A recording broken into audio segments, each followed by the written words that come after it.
Hi everyone, good afternoon. Hope you and your family are safe and well. Thanks a lot for taking time to be with us today and welcome you all for our webinar on robotic process automation in manufacturing. To start with, let me introduce myself. I'm Ramesh, a digital client partner and lead for Benelux region for Sonata. We have with us Sylvia and Madeline from Microsoft and Girish from Sonata. Sylvia, do you want to do a quick introduction about yourself? Yeah, I am Sylvia van der Beuken. I'm a solution sales for business application and power apps within Microsoft for almost 7 years right now. Thanks, Sylvia. Madeline? Hi, I'm Madeline Karlstrom. I'm a global black belt for Power Automate within Microsoft. And I'm new to Microsoft. I joined them last year via the acquisition of Softomotive. Nice to be here. Thanks, Madeline. Girish? Hi, everybody. My name is Girish. I head the RPA competency within Sonata. I've been with Sonata for the last 20 years.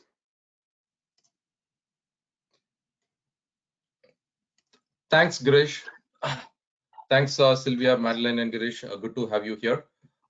Moving on, Girish will walk us through what do we mean by robotic process automation and how does the automation market look like in Europe region, followed by why organizations are embracing RPA in a big way. He'll explain some of the use cases. Do you want to move the slide, please, Kiran?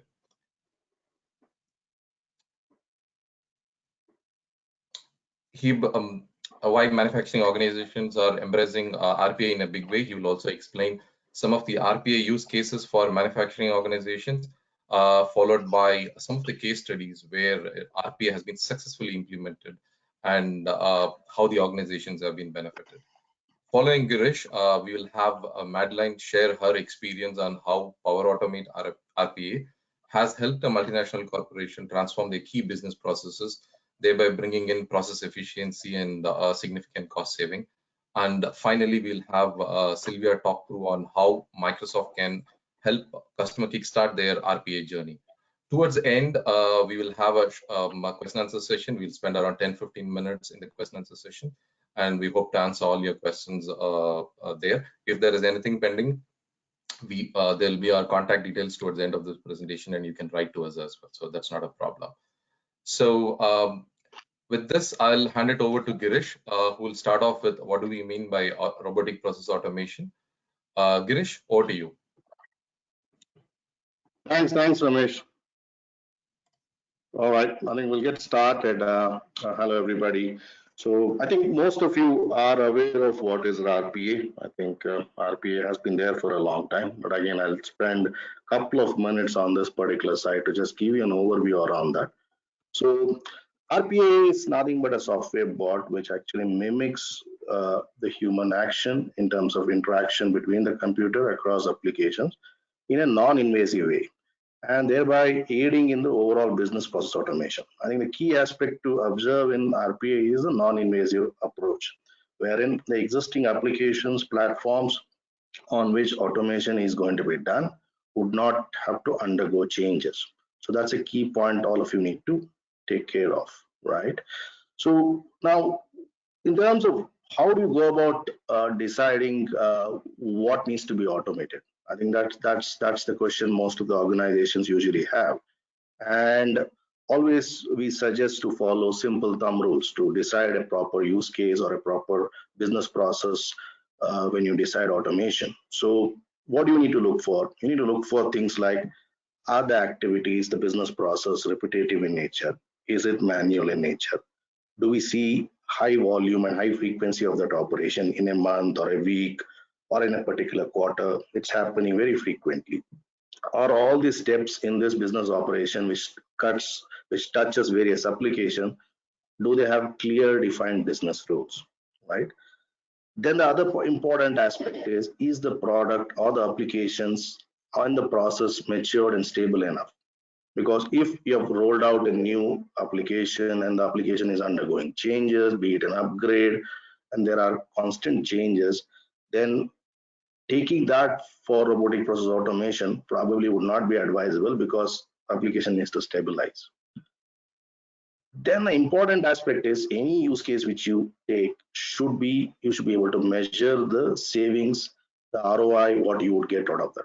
The ROI could be what is mentioned below, the cost part, or increase productivity, or it could be you want to increase the overall efficiency, or there are a lot of errors happening, so you want to reduce the human error rate, or you want to improve the overall customer experience itself. So these are the factors what you need to consider.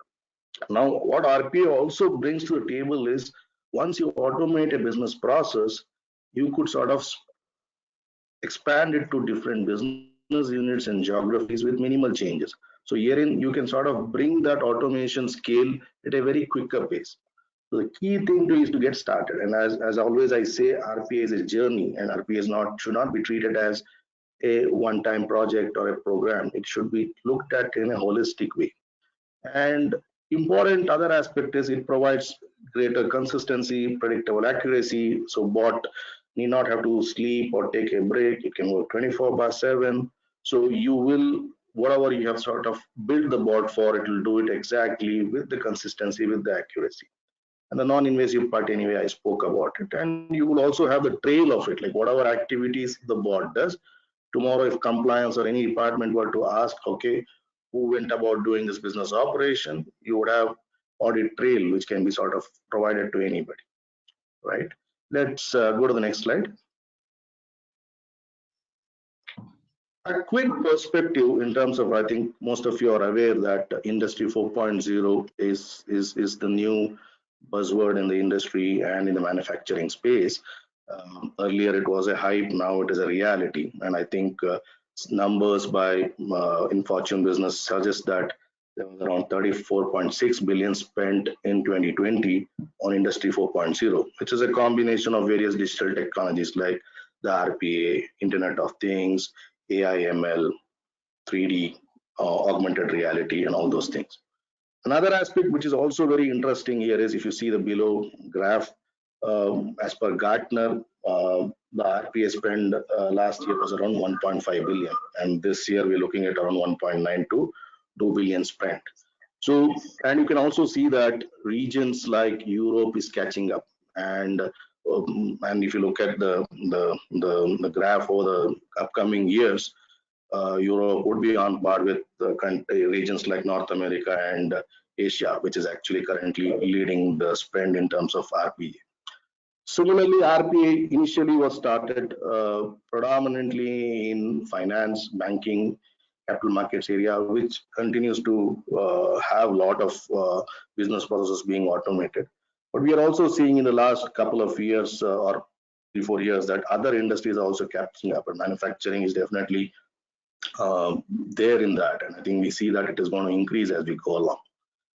Few aspects what most of the C-level people usually look for when they are looking at RPA. When I say C-level, again the CEOs, the CIOs of the organization, is how do they drive down? I think just be on that same slide for a minute, if you don't mind.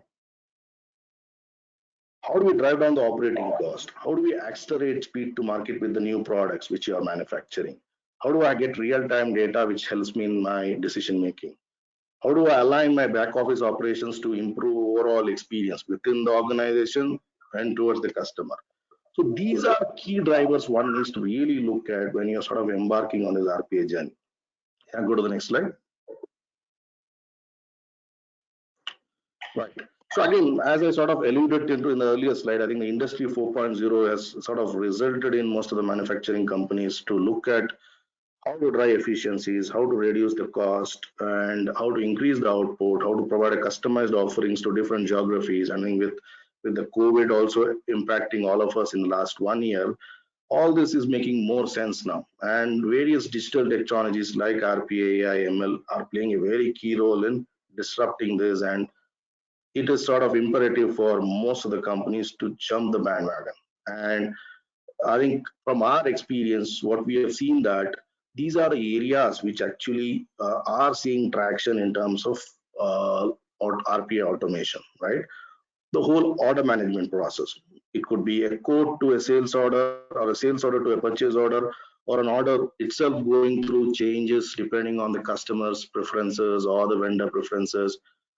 That itself has a lot of scope for automation, and most of the organizations are embarking on automating their order management. Inventory management is also another area where a lot of automation is happening, right from the goods coming across, the goods receipt process, tracking of the inventory between departments, between warehouses, bill of materials, and when the item goes and gets delivered to a particular place, a proof of delivery. So that also we're seeing a lot of traction in the RPA space. Service line efficiency is very key. There are a lot of departments involved. Even if one department takes time to do a particular activity, just a simple, I want to record something which I received, and if that gets delayed, the whole chain will get impacted. So it is very important that organizations identify the areas where there are inefficiencies and how RPA can automatically take care of that, so that the individuals who are doing that can do higher order value work. Customer service is very important, and I think customer or the vendors need to be updated on a constant basis, be it in terms of the status of the order, be it an inquiry, be it various back office aspects, like if they would have submitted an invoice, what is the status of invoice. So how can RPA help in automating various activities by responding to them via email or interacting with a chatbot and getting all the details and providing it to them? So a lot of organizations are seeing that how can customer service be enhanced using RPA. I'll talk about a use case later in my slides. Back office finance operations, this has been there, just be there on a slide for a second, has been there for a long time. And I think here, this is again, take over from what I mentioned, that finance was one of the areas where RPA got started. So the entire aspects related to invoice processing, a PO process, to reconciliation, payment, everything can be automated, has been automated. Few other areas where we are seeing RPA is being used is marketing is one area, and audit and compliance. Audit and compliance, I'll talk about a use case where for a particular customer, how RPA was used. Speed and scaling up, I spoke about the business unit and organization and geographies in the earlier this thing, right? So while ending this, I want to just say that if somebody has not started an RPA, I think it's very important to sort of take some baby steps towards that. So the key is to spend some time in operations identifying what are the challenges, what is the parameters, what I mentioned about the time taking, the inefficiency and all, and then take one use case, and correspondingly we could start small with a pilot, measure the benefit, and the most important aspect in an RPA journey is to get a buy-in. So we need to get the buy-in of operations, we need to get the buy-in of business, and we need champions. If we don't have champions in each department, it will not run its course. There will be challenges and there will be obstacles. And I think that is why it is very important to keep these aspects in mind, right? Let's go to the next slide. So these are some of the areas which I spoke about earlier slide, just sort of detailing it out a little bit further for people to sort of understand, right? Vendor management is one area where a lot of vendor onboarding, etc., can be done by the bot itself. So need not have to go through a human in the loop there at all, right? Compliance is another area where I'll talk about. Yeah, let's go to the next slide.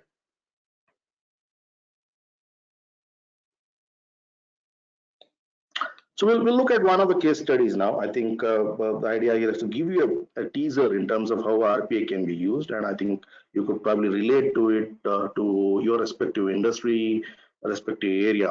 All right.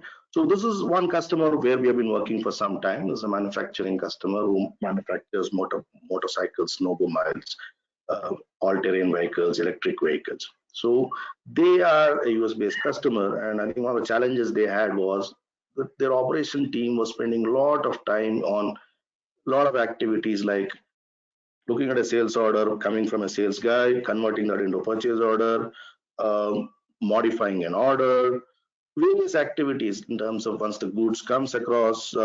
Again, they deal with also spare parts of all these vehicles, and also they get a lot of what I would say small requests, small orders from different distributors, different customers. So this used to sort of take a lot of time for the operations, and operations was actually spending quite a bit of a time on high mundane activities, which was taking away that time. And I think here is where we sort of came into the picture and brought in RPA as a technology and decided that how can we automate all these different processes. So few key highlights is, yes, we were able to handle process documents from different channels, different times or a period of time. One of the important aspects we need to understand is RPA might not be able to give you 100% automation always. There are going to be scenarios which we would call the alternate scenarios or the exceptions, which can also be called as fallouts, which humans would have to address. So if I were to automate, let's assume a sales order to purchase order automation, there could be orders which probably requires a human intervention, which will be treated by the bot as exceptions, and that there would be fallouts. Now, the beauty of RPA as a technology is, over a period of time, how can we reduce those exceptions? So let's assume that in the first iteration, if you were to automate 60 to 70%, in the next iteration, can I reduce that to 80%? Basically, 20% would be the fallouts. So therein, what is going to happen is you are allowing the operation time to be freed up, so that those operation individuals can do much more higher order work, right? So here we also integrated the bot with the machine learning to improve this processing and address this fallout percentages or these exceptions, right? And there were invoices of lower values which didn't require it to go through an approval life cycle and all, which based on the tolerance, we allowed a straight through processing also, right? So some key benefits which are very self-explanatory in nature, and not debate or discuss more on that. But one important aspect you need to understand is RPA also helps employees in the organization also. One is they get away from the work which are repetitive in nature, but they can be used in different departments in a better way. So that way what happens is, the different departments you might need new resources, you could probably leverage some of the existing resources and give them an opportunity to work on that. So therein you sort of increase the skill set of the existing resources, and you also save cost in that. These are aspects which usually don't get highlighted, but I think that needs to be looked at it from a holistic view. Yeah, let's go to the next one. So I want to talk to you about one of the use cases. Again, with respect to having very limited time, I'll quickly take you through the scenario. So this is what was to happening in the operations department. This is the before scenario, wherein the operations used to download the sales order, which they get from different states, different distributors via Outlook. Once they download it, they would validate whether that customer is already existing in the system. If the customer is not existing, they would go about creating the new customer in the vendor master by gathering the customer details.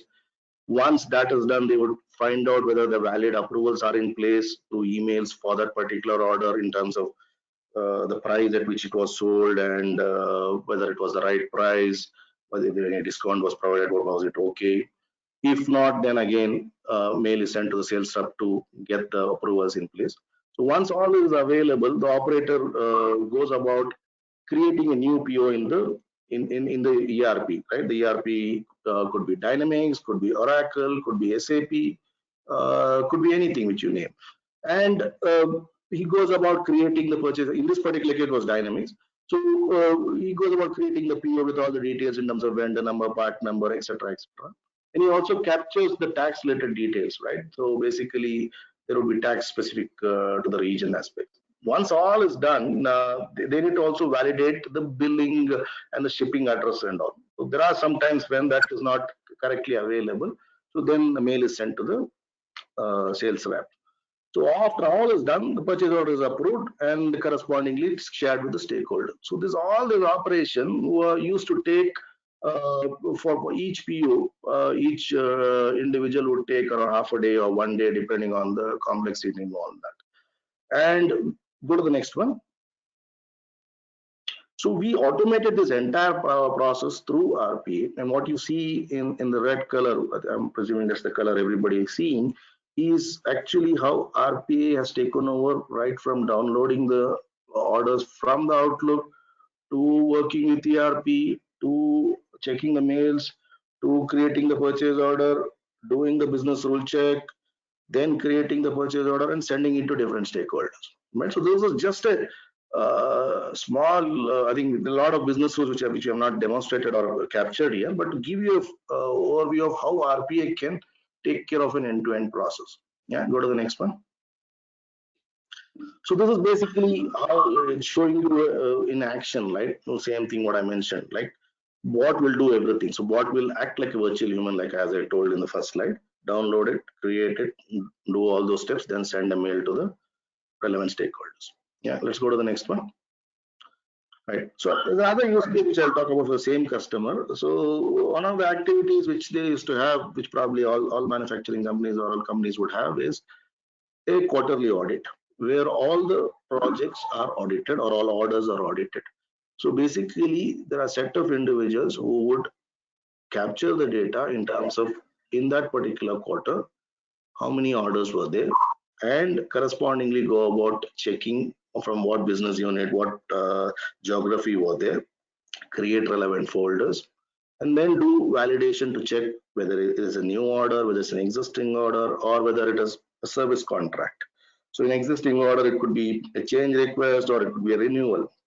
So based on that, they need to then log into the ERP, okay, and correspondingly, in this case, this example is specifically talking about Oracle as the ERP.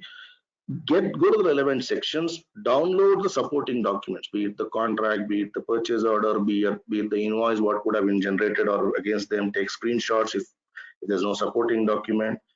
And then correspondingly, once done, also check if there are valid mails in place for the relevant orders.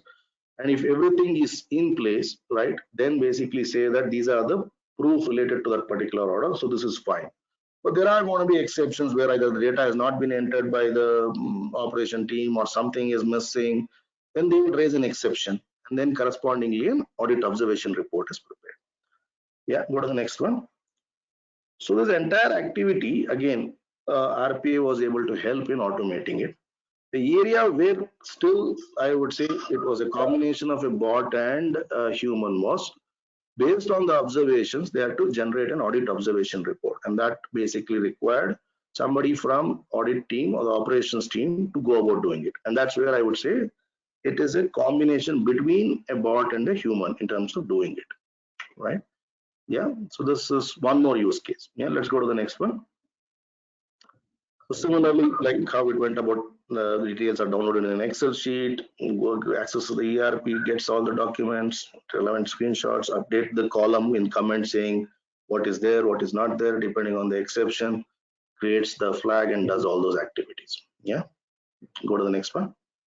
So overall for this customer, I think over a period of time, we've been working with them for the last 1 year, that we have been able to show some of these metrics. And these metrics are very important to track because that's what a lot of people at the top would want to understand. Like if you are bringing in automation, what does it bring into the table? And better employee utilization, lesser administration, rest of the numbers are very self-explanatory in nature. Yeah, let's move further. So the second case study I want to talk about, this is basically a manufacturing customer. This customer deals with manufacturing labels for different types of apparels, and they are based around the world, and we basically did some work with them in the Southeast Asia. So one of the things was they had a lot of customer sales representatives who are involved in doing things like there will be changes in the orders. There could be changes related to the number of SKUs, could be changes related to the dimensions of the apparel, it could be changes related to the bill of materials, so various aspects. And again, the biggest challenge they had was to update those changes in the ERP, then correspondingly intimate different departments in the production line so that that change gets reflected, and also intimate back to the vendor or the customer saying that, okay, your changes have been recorded and this is your updated order number, or you have taken care of it on this and so date. So a lot of time was being spent in handling these scenarios, and this is where we thought RPA can play a key role in terms of handling the order modifications, renewals, the whole order inquiry process. So instead of customer asking for it, automatically a bot giving the customer a status that this is what has happened, this is the status of it, right? And various other activities like the invoicing and payment, similar to the earlier use case what I spoke about. One of the can be maybe on the same slide. One of the challenges we had was some of the text used to come in terms of the order modification via email, and email is not a very structured document. Like if you were to get the information in a Word document or a PDF or even an image, it will be very structured in nature, whereas email is an unstructured one. And also we had scenarios where we had to take care of scenarios of Mandarin language. So we built the bot and we integrated that with natural language processing to handle unstructured data and also the language translation part. So this way we were able to sort of take care of this problem and as well as provide benefits to the organization so that the customer sales representatives could do other work rather than get tied up with all these activities.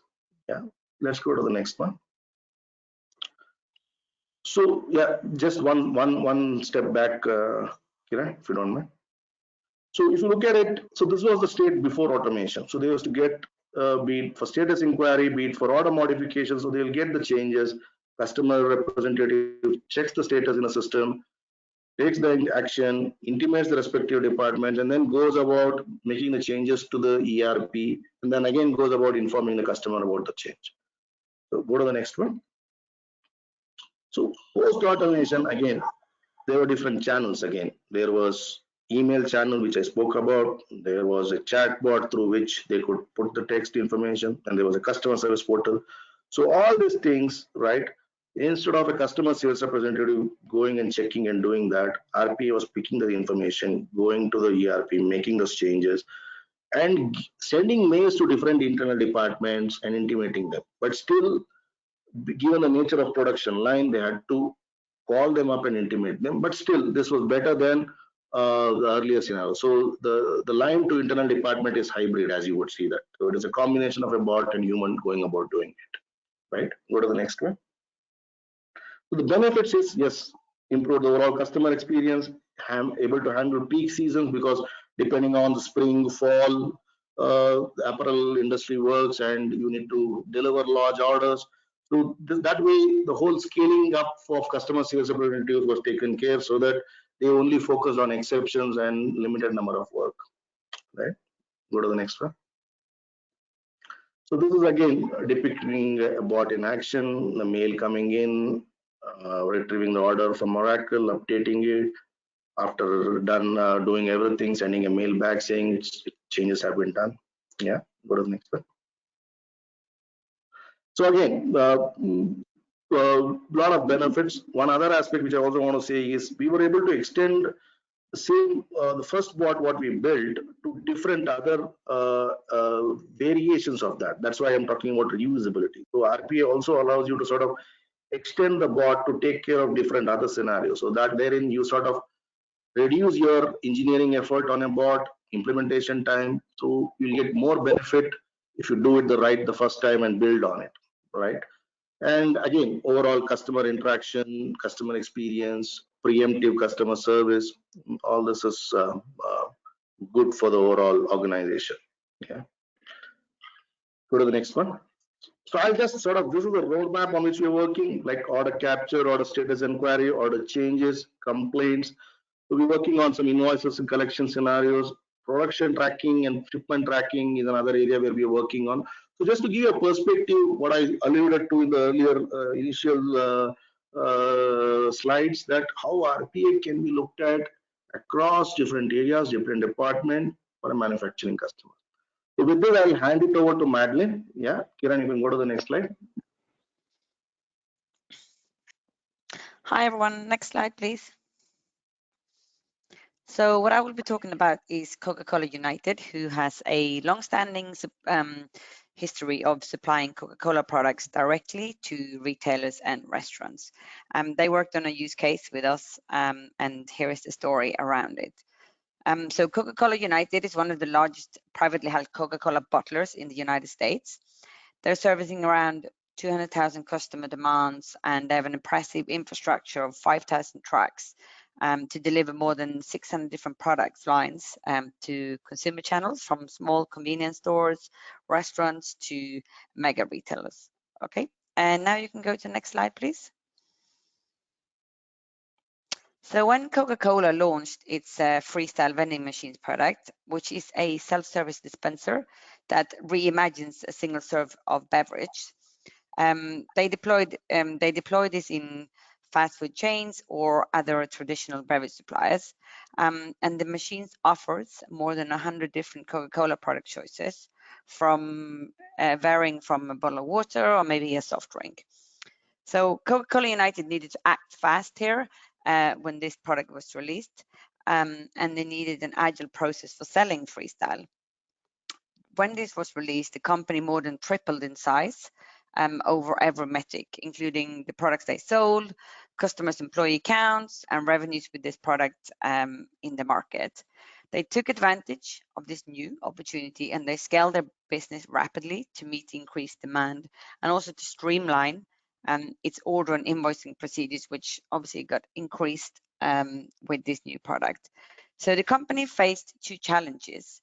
When they explored different solutions to solve the issue, it was very costly to create APIs for their legacy applications like SAP and other products. And they also had to navigate third-party websites. So the old ways of doing things with manual tasks didn't work anymore. And with the increased workload, they needed a long-term solution. They rose to the equation, they got a solution that they needed, and what they used was Microsoft Power Automate. So the company's IT team, they worked together with the business to come up with solutions. And one of the solutions that they came up with was to accelerate the order entry and invoicing processes. And they then introduced automation and RPA into the business. Next slide, please. So what they did use Power Automate RPA bots to fill these gaps and automate these processes. They use desktop flows in Power Automate for the repetitive processes in Windows and web applications, and which is a perfect fit when you have high volume but mundane data entry and transfer. So they created a master automated service agent. They named it ASA after the founder of Coca-Cola. ASA consists of several bots. It's built on Azure with the Power Platform and Power Automate. It uses Azure Key Vault to help it be secure and control all the passwords and sensitive data. So now when a CRM agent enters an order into the CRM system, the bot takes it from there and then signs into the company's SAP system without any human intervention. And the bot then easily accesses orders, which is now tracked in an SQL database rather than in an Excel spreadsheet as before. The bot then reads from the database and creates a PO in the company's SAP system. Then the bot submits the order to the supplier's web application. And then, of course, it validates the successful of the entry. And then it monitors the email system for invoice and delivery of emails. And then matches this to the correct order and then stores all of these attachments in Azure Blob Storage for future references. After that, the bot then uses form processing, and that's used by our AI builder to extract information from the email attachment and then all the necessary information to close the process in the accounts payable system. And then finally, it does release an invoice and a PO from the SAP. So these steps occur with bots within the as a bot running in an unattended mode. And some of the key capabilities of RPA is that it takes away, the mundane, tedious task from humans sitting to do this work and do all of these mundane tasks. And then, of course, if you run this in an unattended mode, everything is running fully automated. So after deploying all of this on VMs, Coca-Cola can now schedule and they can trigger these events based on the increased demand. When some days when the volumes are higher and lower, and then of course with the extended orders, and all of this is of course cloud-based, and it can automatically scale to any size or operate with any other application. So this is just a rich how Power Platform and Azure provides a rich set of monitoring and capabilities around this. And then next slide, please. So some of the benefits around this is that this new simplified processes frees up the dedicated CRM agents. It allows for orders from all kinds of channels, such as inbound and outbound call center agents, field service sales representative, all of this via a self-service portal. Even better, the agents can now dedicate their time to more value-added projects. Also, by removing the busy work of this order and invoicing processes, they vaulted the limitations over what they faced before when they create the bots, and they actually avoided having to hire another 10 full-time employees to deal with these increased demands. But what they also did is that they minimized the points of error as the bots are digital. Then, of course, the low-code, no-code Power Automate platform with its built-in connectors significantly reduced the development time when they developed these bots, and they did it in conjunction with both business users and professional developers. And this, of course, enables a citizen developer to be a part of the processes in a more inclusive process. And of course, all of this is built and it works with Azure DevOps, and then you can govern and control all of this to make sure it's all secured. And then, of course, once you've built this, they can then collaborate with other bottling companies who can actually benefit from this. And they can share this work with the other organizations. So not just this bottler can benefit from this. So that was all from the Coca-Cola United use case. Over to my colleague Sylvia, who will take us to the next step in the presentation. Thank you, Madeleine. Besides of attending today's webinar and also listening to the use cases, we would like to give you the opportunity to work with RPA yourself. Next slide, please. So in partnership with Sonata, we offer you a one-day workshop specifically for your company. The workshop will be instructor-led and provides you with practical hands-on experience designed for everyone who wants to learn automation.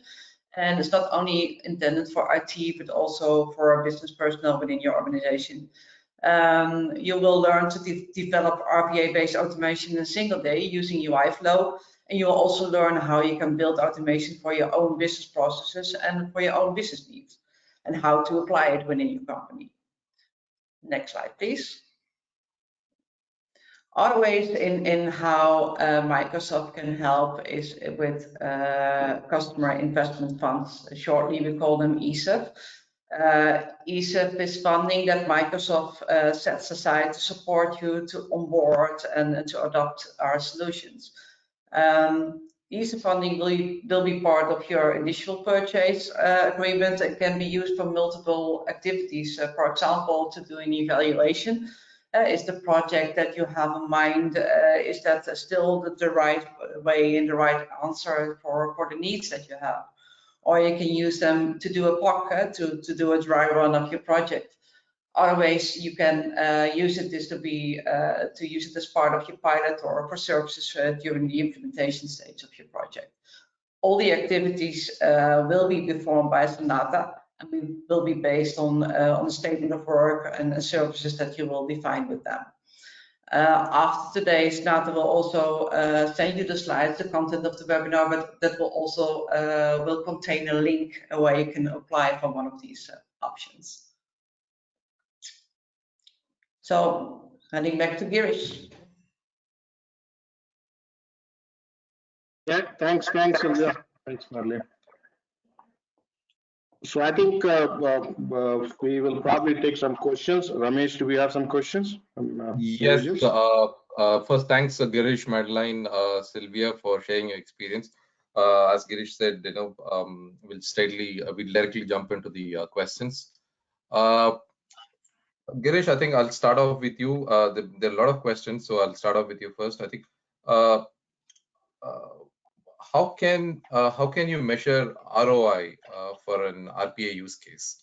Okay, so that's one question which has come up. Do you want to touch upon that, please? Right. Good question. I think this is where organizations need to sort of spend time, and I think Sonata as an organization helps organization in this activity, wherein what we do is a discovery process, and based on the discovery process, there is a toolkit which we have based on which we need to ask the right questions. I think we need to figure out aspects like how frequently that particular operation is being done in a month. If it has been done 1,000 times, how many individuals are involved, what is the time being spent, what are the different scenarios. Like there could be the example I was giving about an apparel industry where there could be peaks during a particular season, so we need to factor those scenarios.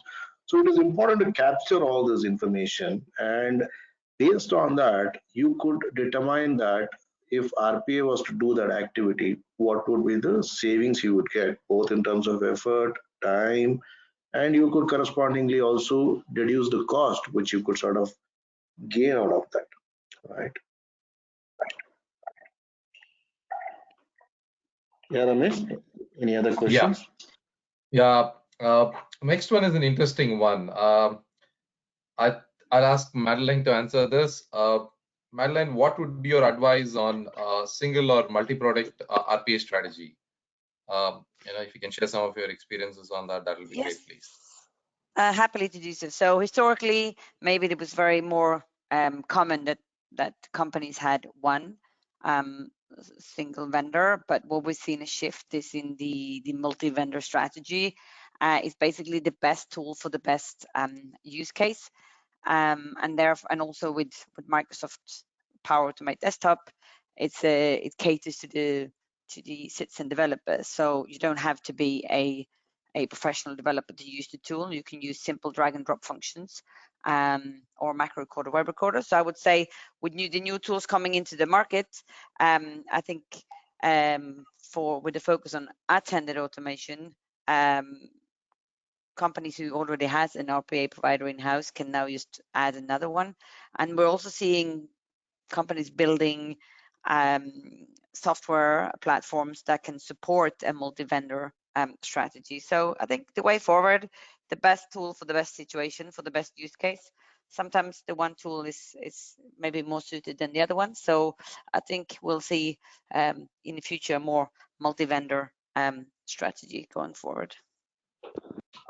Thanks, thanks, Madeline.